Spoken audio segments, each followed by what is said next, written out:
ሰላም እንዴት ናችሁ? የኤክስካቫተር የአካፋ ጥርስ ቶሎ እያለቀ ወይንም እየተሰበረባችሁ ተቸግራችሁ? ከዚህ በፊት ስለ አካፋ ጥርስ ጥቅምና አይነታቸውን ቪዲዮዎችን ሰፋ አድርገን ሰርተንላችሁ ነበር።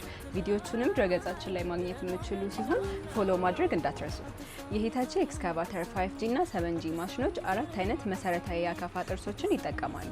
የመጀመሪያው መደበኛ ጥርስ ወይንም ሶይል ታይፕ የምንለው ሲሆን፣ ሁለተኛው ሮክ ቺዝል፣ ሶስተኛው ትዊን ታይገር ወይንም መንትያ የነብር ጥርስ፣ አራተኛው ደግሞ ሲንግል ታይገር ነው። አንዳንድ ደንበኞች በድንጋያማ ቁፋሮ ቦታዎች ላይ መደበኛ ጥርስ ወይንም ሶይል ታይፕ የምንለውን የአካፋ ጥርስ በመጠቀም የአካፋ ጥርሳቸው ቶሎ ሲበላሽ ወይንም ሲያልቅ ይስተዋላል። ይህም ትንሽ ከባድ ስህተት ነው። የተለያየ የአካፋ ጥርስ ተደርገው የተሰሩት በምክንያት ሲሆን የቁፋሮ ቦታዎቻቸውን በመለየት የሚያገለግላችሁን የአካፋ ጥርስ ይጠቀሙ። ድርጅታችን አህሊ ኢንጂነሪንግ ጥራታቸውን የጠበቁ መሰረታዊ የአካፋ ጥርስ ይዘንላችሁ መጥተናል። መደበኛ ጥርስ ወይንም ሶይል ታይፕ የምንለው ሲሆን ብዙ ጊዜ ለአፈር ቁፋሮ የምንገለገልበት ነው። ሮክ ቺዝል ለከባባድ ድንጋያማ ስራዎች የምንገለገልበት ሲሆን ድንጋይ ለማውጣት እንዲሁም ለመስበር ያገለግለናል። እነዚህን ሁለት አይነት የአካፋ ጥርስ በድርጅታችን አህሊ ኢንጂነሪንግ በተመጣጣኝ ዋጋ ያገኟቸዋል።